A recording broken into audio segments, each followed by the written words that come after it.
விக்னேஷ்க்கும் அபிக்கும் நடக்கவிருந்த கல்யாணம் நின்று போனதால் ராகவ் ஒரு முடிவு எடுக்கிறாரு. அபிக்கு கண்டிப்பாக கல்யாணம் நடந்தே ஆகணும். இல்லைன்னா என் மாமா சும்மா இருக்க மாட்டான். பத்தாதுன்னு என் அக்கா வாழ்க்கையை கண்டிப்பாக அவன் நாசம் பண்ணிடுவான். அதை விடவே கூடாது. என் அக்கா சந்தோஷமாக வாழணும். அதுக்காக வேறு வழியே கிடையாது அப்படின்னு சொல்லிட்டு யோசிச்சுட்டு என்ன பண்ணுறாரு, எல்லாருக்கிட்டையுமே போயிட்டு சொல்கிறாரு, இந்த மாதிரி அபியை நான் கல்யாணம் பண்ணிக்கிறேன்னு சொல்லிட்டு, என்னால் தான் அபிக்கு இவ்வளோ பிரச்சனை, அதனால் நானே கல்யாணம் பண்ணிக்கிறேன்றாரு. அதை கேட்டு எல்லாருமே அதிர்ச்சி அடைகிறாங்க. உண்மையாவா அப்படின்னு சொல்லிட்டு பாட்டி கேட்குறாங்க. ஆமாம் பாட்டி, நீங்கள் பாவம் இதுக்காக எவ்வளோ கஷ்டப்பட்டீங்க. இப்போ நீங்கள் தான் கஷ்டப்பட்டுட்ருக்கீங்க. அதே மாதிரி எல்லாருமே கஷ்டப்படுறாங்க. இதுக்கெல்லாம் காரணம் நான் தான். நானும் அபியும் எந்த தப்புமே பண்ணல.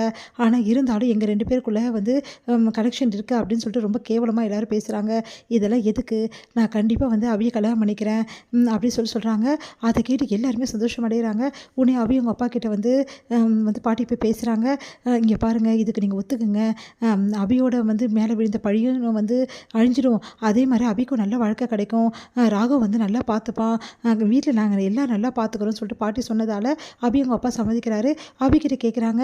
உடனே என்ன பண்ணுறதுன்னு தெரியாமல் அபி யோசிக்கிறாங்க. அடுத்து யோசிச்சுட்டு சரி ஓகே அப்படின்னு சொல்லிட்டு அபியும் சம்மதிக்கிறாங்க அவங்க அப்பாக்காக. அடுத்து இங்கே கல்யாணம் நடக்கிறதுக்கான ஏற்பாடு எல்லாமே பண்ணுறாங்க. 2 பேரும் மணவரையில் உட்காடுறாங்க. நம்ம ராகவ் என்ன பண்ணுறாரு, அபி கழுத்தை தாடி கட்டிடுறாரு.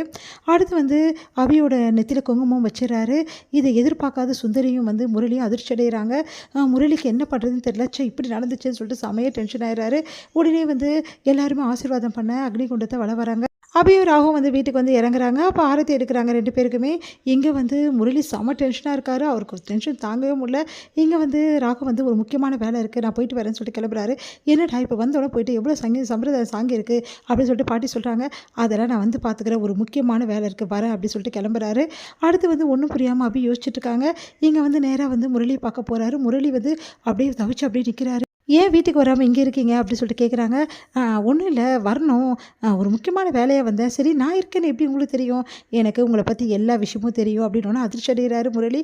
நீ என்ன சொல்கிற அப்படின்னோன்னே, என்ன சொல்கிறது, அபியும் நீங்களும் கட்டி பிடிச்சி நின்னதை நான் பார்த்தேன் அப்படின்னோன்னே அதிர்ச்சி அடைகிறாரு. எவ்வளோ தைரியம் தான் என் அக்காவுக்கு துரோகம் பண்ணிவிட்டு, உனக்கெல்லாம் அசிங்கமால, நீ எல்லாம் ஒரு மனுஷனா அப்படின்னு சொல்லிட்டு சட்டையை பிடிச்சி பாருன்னு ஒரு விடுறாரு. உடனே முரளி அப்படியே என்ன பண்ணுறதுன்னு திரும்ப தவிக்கிறாரு. இங்கே பார், நீ என்ன நினச்சிட்டு இருக்க உன் மனசில், இது அபியை எப்படியாவது கல்யாணம் பண்ணிக்கலாம், என் அக்காவை ஏமாத்தலாம் நினச்சிட்ருக்கியா? அது முடியவே முடியாது. இப்போ தெரிஞ்சதுலேருந்து ராகவ் யாருன்னு சொல்லிட்டு, இதுக்கப்புறம் அபி உனக்கு என்ன உறவுன்னு தெரியுமா அப்படின்னோடனே அப்படியே அதிர்ச்சியாக பார்க்குறாரு. இதுக்கப்புறம் அபி உனக்கு தங்கச்சிடா அப்படின்னோடனே அப்படியே டென்ஷன் ஆகிடுறாரு. என்ன சொல்கிற நீ அப்படின்னு. வேறு என்ன சொல்கிறது, அபி உன் தங்கச்சி முறை தானே. இங்கே பார், அபி உனக்கு தங்கச்சி ஆகிட்டா. இதுக்கப்புறம் அண்ணன்ற முறையில் எப்படி இருக்கணுமோ அப்படி இரு. தேவையில்லாமல் வேலையை காட்டினேன், நான் என்ன செய்வேன்னு எனக்கே தெரியாது, புரியுதா? இப்போது அபி என் பொண்டாட்டியாக இருக்கா, புரியுதா? என் பொண்டாட்டிக்கு ஒன்றுனா நான் என்ன வேணாலும் செய்வேன். அதனால் அபி பக்கமே உன் கண் பார்வை இருக்கவே கூடாது. ஒழுங்காக என் அக்கா கூட சேர்ந்து வாழ வழியை பாரு. இதுக்கப்புறம் உன் தங்கச்சினா யார்? அபி தான். உன் தங்கச்சி வீட்டுக்காரு, உன் மச்சானையும் இதுக்கப்புறம் நீ எடுத்து கூட பார்க்கக்கூடாது, புரியுதா? நீ யாரை பார்க்கணுன்னா உன் ஒய்ஃபை மட்டும்தான் பார்க்கணும், என் அக்காவை மட்டும்தான் பார்க்கணும். என் அக்காவை நல்லா வாழ வைக்கிற வழியை பாரு. இதுக்கப்புறம் ஏதாவது பிரச்சனை பண்ண அப்புறம் நான் என்ன செய்வேன்னு எனக்கே தெரியாது அப்படி சொல்லிட்டு போகிறாரு. இதையெல்லாம் கேட்டு செம்மையாக டென்ஷன் ஆகிறாரு முரளி.